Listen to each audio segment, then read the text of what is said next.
Parents of East Meath to discuss the general issue with regard to the policy and planning of the provision of accommodation for schools.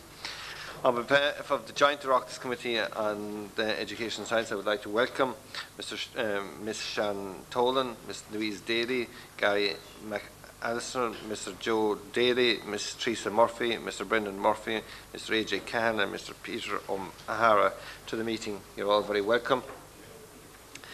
Before I begin, I would like to draw your attention to the fact that members of the committee have absolute privilege, but this same privilege does not apply to witnesses appearing before the committee.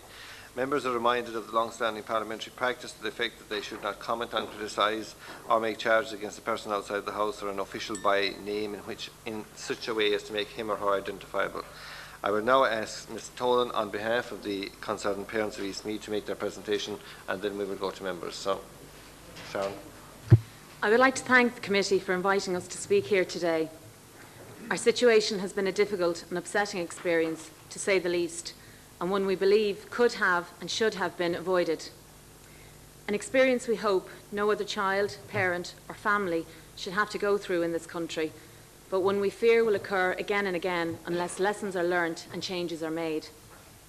Firstly, I want to take this opportunity to point out our junior and senior school mottos: Mulla Noige, cherish the young, and Tu Smala na Hibra, a good start is half the battle. Well, this September saw the youngest of the young not so cherished, and a good battle to get half a start. Education is one of the basic human rights, and it seems positively shameful that in the land of prosperity, unity and community, 130 children came very close to not receiving that human right. As it stands, 91 began their education at 2 o'clock in the afternoon, filling the seats older children vacated as they finished their day of schooling. 39 scattered to the four corners of the county in search of spare places in schools outside their community, or put off embarking on their education altogether for another year. Currently, they do begin their day at the more normal school time of 9 o'clock, but in inadequate, substandard accommodation that is the senior school's gym hall. 2 adult-sized toilets shared among 60 children. Over 600 children deprived of any kind of physical education or extracurricular activities that normally take place in this, the very heart of a school. It is heartbreaking to think that if our children were criminals in our judicial system, they would have better facilities.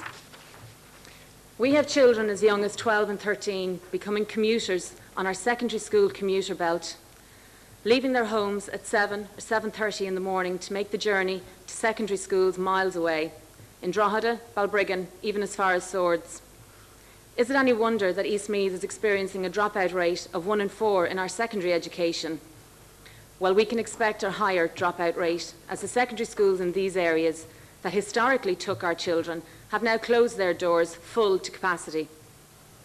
But all that is Laytown, Bettystown area, and with a news story on school crises cropping up weekly in the news, it seems obvious that changes need to be made. In this country, we have children educated in football clubs, children educated in gyms, children educated in racecourse buildings, children educated in classrooms with no windows, children educated in disused toilets, children who will go through their entire primary education without having ever experienced an actual school building. How prosperous Ireland seems if you're not a child. County councils giving free rein to zoning land for monstrous housing developments, hotels, gaming facilities, and yet not a conscience among councillors or planners to provide any kind of social infrastructure for the families moving to these areas. East Meath, with a population of 22,000 people, and we haven't even got a rope for children to swing on. No playgrounds, no community centre, no library, no playfields, and not a classroom built since 1974. Now, it would be easy for the Department of Education and Science to blame councils, or in the case of the Minister, it seems she chooses to blame parents, and as she puts it, ready-made families moving to an area, and by all accounts surprising everybody. But how surprised should she be? In actual fact, nobody should be surprised at all, considering they were told in December 2002 in a report to the Department of Education called Commission on School Accommodation. In it, one reads, The most significant increases occurred in counties Meath and Kildare, where the population increased by 22.1% and 21.5% respectively. This change in population is attributed to a combination of natural increase and net migration, ready-made families on the move to URI. The dynamics underlying the demographic trend since 1996 indicate that further growth is expected for the next 28 years.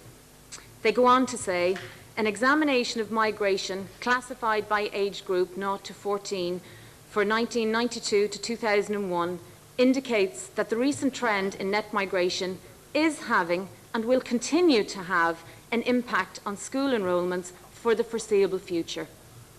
They list the towns, they list the areas, they recommend time and again in this report overall responsibility for ensuring a site is reserved where need has been identified should reside with the Department of Education and Science.